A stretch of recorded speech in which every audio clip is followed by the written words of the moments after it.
Good YouTube, this is Scotty back with another video. Actually, I'm just testing my setup, so I'm not sure if this is going to make the final cut, but we're giving this a shot to try and see what the audio is like with different cameras, different lighting, and see what the best is that we can get with this little simple home setup. So I'm just going to wait for Twitter to feed me some questions which I can rattle on about.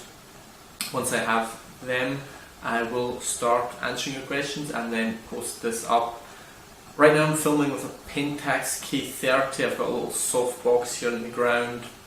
I've got some natural light, the last of the natural light for today coming in through the window, and I'm going to see what the audio is like with different cameras. Unfortunately I ordered a mic, but I found out that my camera doesn't actually have an audio input. So none of my cameras have an audio input. I could connect the mic to my iPhone, but I'm not really sure how to hold the iPhone and the mic at the same time. I've ordered like a little clip-on for a tripod to put my iPhone onto a tripod. Again, I wouldn't really know what to do with the mic at that point, so I'm still struggling with the whole recording process, so we're going to see what works best and then run with that. So we've now got the first few questions from Twitter, and I'm just going to talk about these a little bit. I've already adjusted the camera because I was cutting my head off. This is how much of a beginner or noob I am with this video stuff, so hopefully my video editor is going to be able to cut this all together and make it look nice as if I'm a pro at this. So, first question: how good do you have to be at ads to provide decent results for an e-commerce store? Let's say they're already selling from different channels, so you can create a lookalike audience and such. Here's the thing. I don't consider myself great at Facebook ads. I'm okay, I'm decent, but I'm not great. And I know this because I work with people who are truly fantastic. I've got a Facebook ads agency. That's one of my main businesses these days. I run Facebook ads for clients, but I'm not personally the one creating the ads, at least not most of them. I have a partner who does that, and my partner is just so much better than me, and he's so much better than most e-commerce store owners I know. And that includes guys that are making 10, 15, 20 grand revenue, say 6 or 10 grand a month profit from dropshipping or other Shopify stores. But they're not great at that. They're okay, but they're not great. And that's what I would say describes me as well. I've made money with dropshipping without being great at ads, and now that I work with people who really know Facebook ads, they know how to optimize, they know how to scale, they know what type of ads to try, what type of campaigns to run. Since I've started working with people like this, I've realised there's levels to this Facebook ads game stuff, and honestly, if you've got a good offer, if you've got a product people want, and you know how to write copy, which we covered in another video, then you will be able to make money, you'll be able to make sales just with basic Facebook ads knowledge. You don't need to be some magician, but at the same time, you are leaving money on the table. You're not going to make as much as the guys who truly are like absolute experts at optimizing, scaling, and all that good stuff. So I think the guy who was asking was considering, or at least it sounds like he's considering, running ads for people's store, and you don't need to be that good to offer this as a service, but the problem is you either have to be better than them, or you have to be willing to put in a lot of grunt work and take that off their hands. So that's kind of the two ways you can provide value to businesses, where either you're better than them at Facebook ads, which is what we do with Ecom Scalers, my brand. We're just better than almost anyone I know at running Facebook ads. Or you can just be like basically the guy who does the grunt work. You do all the Facebook ads for them, you don't get better results than them, but you save them 10 hours a week, 20 hours a month, or whatever it is.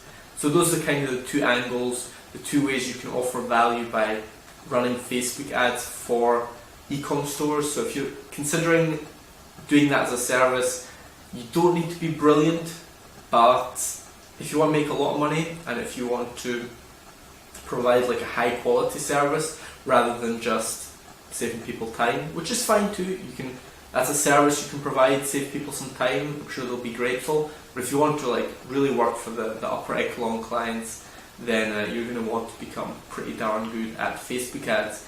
But of course, everyone starts somewhere.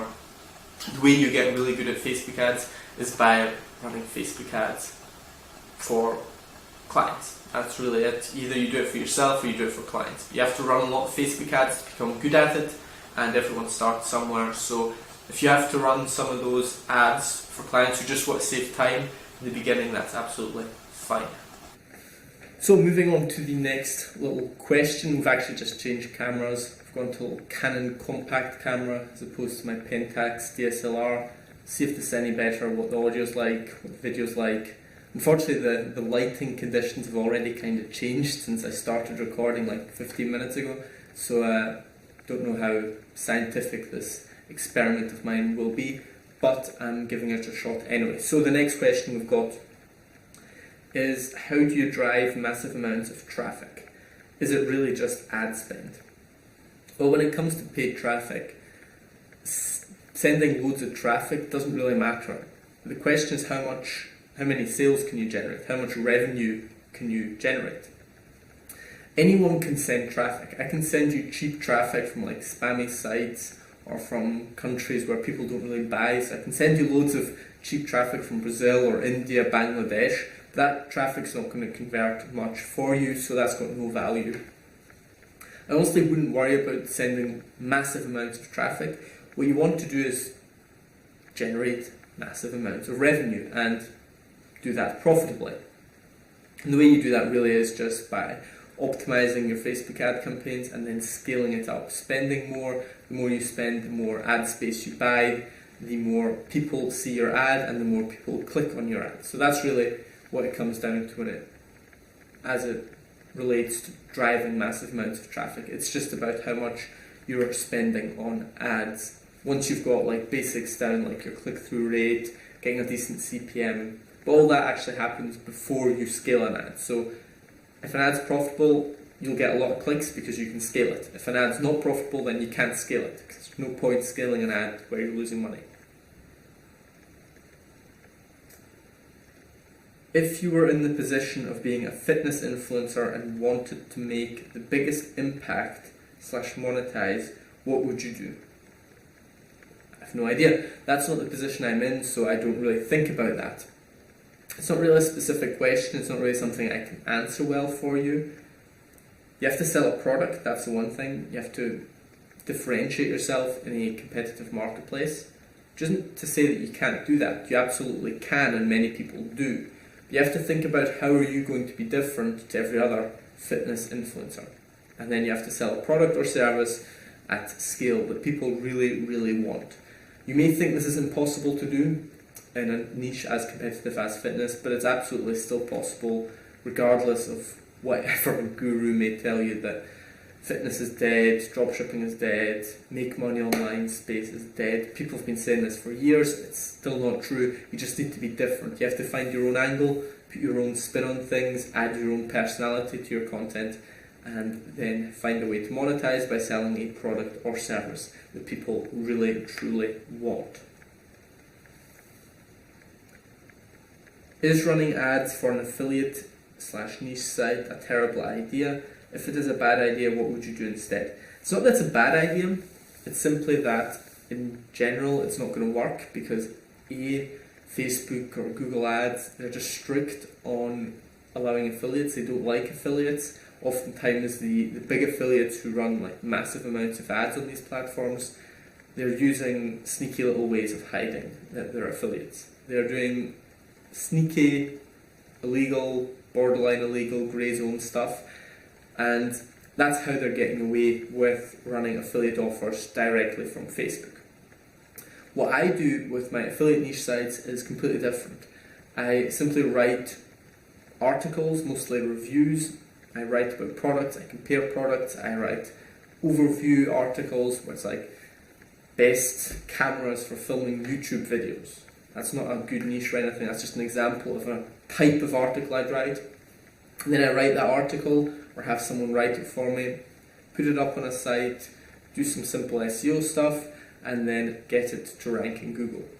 And with the type of niche sites I do, I'm not getting a ton of traffic. Like some of my sites, they only get 100 visitors a day, but they earn like $1 per visitor, which is unheard of, except these are very highly targeted people that are visiting my site. These are people who've Googled Canon PowerShot S110 review, and then they land on my Canon PowerShot S110 review. So they're already interested in buying that camera. I'm just filling them in on some details, giving them some more information and pushing them to buy. If they buy with my affiliate link, I make money. Again, Canon PowerShot's not a good niche. I'm not saying go into that niche. I just picked the product that I'm currently staring at. So that's how I get traffic. I write articles and get traffic from Google. Do I get a ton of traffic like this? No, but it's very targeted traffic, and it's traffic with buyer intent. They're not looking to be entertained, they're looking for information to buy. They want to buy, they already know what they want to buy, and they just need that little bit of extra information and a bit of an extra push, and that's what you give them on your niche site.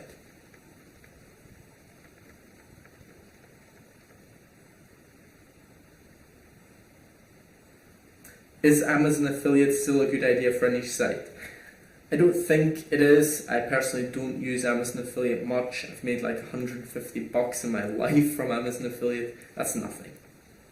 The affiliate commissions are just too low unless you've got massive amounts of traffic.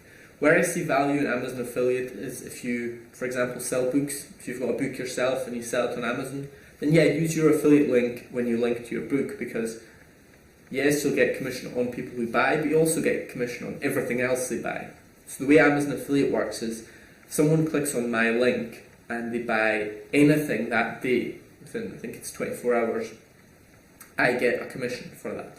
So if I link to my book on Amazon, the person doesn't buy the book, but they do buy an exercise bike, then I'm going to get a commission on that exercise bike. So if you've got massive amounts of traffic that you're sending to Amazon from Twitter, YouTube, wherever, then that can be a viable model, simply because everyone buys from Amazon, and chances are quite high that if you send someone to Amazon, that they might buy something. That's the value I see in Amazon niche sites, or rather in Amazon's affiliate program. I don't recommend it for niche sites. I have seen it worked, I have seen it working, I have seen profitable Amazon niche sites, but again, generally these sites are not done the way I talk about it. They use black hat link building methods. So they'll use private blog networks, and it's all risky in terms of Google de-indexing you. It's all grey zone, it's all black hat marketing, and it's really not necessary. I much prefer just going after easy keywords that pay out a lot more. So I'll look for keywords that have high buyer intent, not a ton of search volume. Like my sites, they don't get a lot of traffic, but the people who do come to my site, they're highly interested in the product I'm talking about, and then I make sure that I get a decent commission on those products. I'm not going to go into a niche that only pays me 30 cents per sale. I'm looking for $10 or more per sale for me to even consider getting into a niche with affiliate niche sites. So I hope that answers your question about these Amazon affiliate niche sites. Are they still viable? Not really, at least not if you want to do it white hat, and honestly I don't know if they ever were viable if you wanted to do it white hat, unless you got into like way back 2008 or wherever.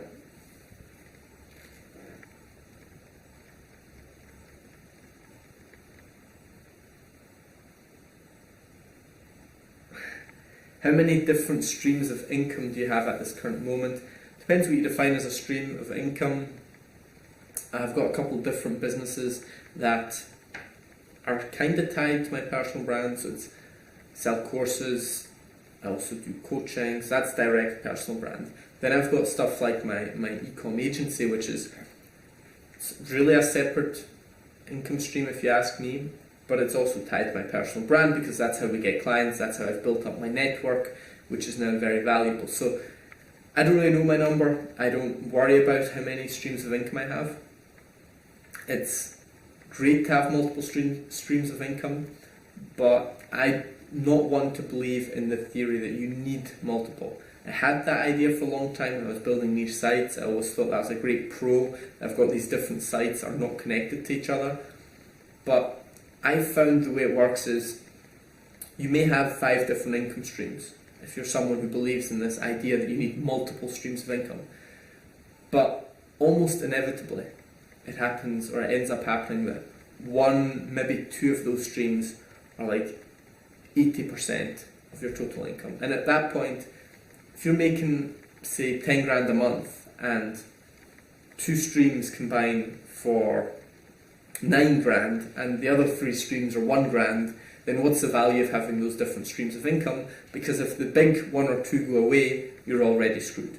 So I prefer to get my financial stability or my safety from cash in the bank. That's what I consider safety. I've got quite a lot saved up, that if shit hits the fan, if my income stops, if it just completely dies, then I rely on the cash in the bank and not my mystical multiple streams of income. So I don't know how many streams of income I have, and I don't know how you really want to define that either. I know some people define it as like legal entities, which I think is silly.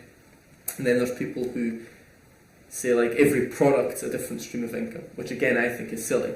Say if I got deplatformed from Twitter, then multiple of my streams of income would decline significantly. So those aren't really diversified risks or diversified streams of income, if you understand what I'm saying there. I don't believe that you need all these streams of income.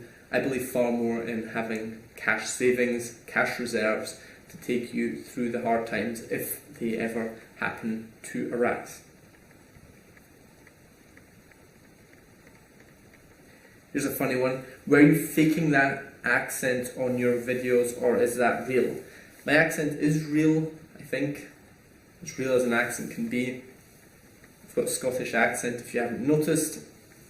I'm not faking it on purpose, although I think it might help me with YouTube branding and all that, simply because I don't know if there's any other like Scottish YouTube e-commerce guys or Twitter marketers, whatever. So I could stand out a little bit thanks to it, and I'm hoping that's going to help me with YouTube a little bit. But no, I'm not faking it. I wasn't born with it, but this is how I talk normally.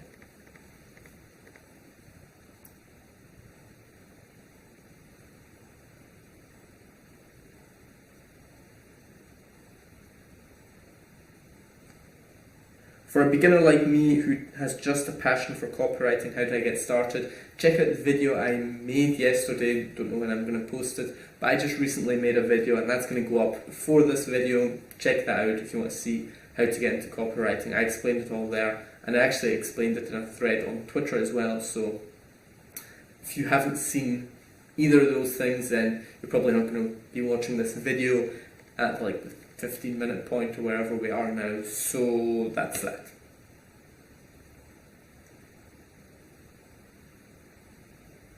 How should we pay influencers that market our products? Most don't even know how much to charge. That's a little strange thing to say. Most influencers, at least at this point, 2019, know what their rates are, or they will at least pretend to have a rate and give it to you. I haven't run into that issue for a long time. Last time I had that was when I was running like really small niche accounts, where they were not niche accounts, or personal accounts with people like 5 to 10k followers.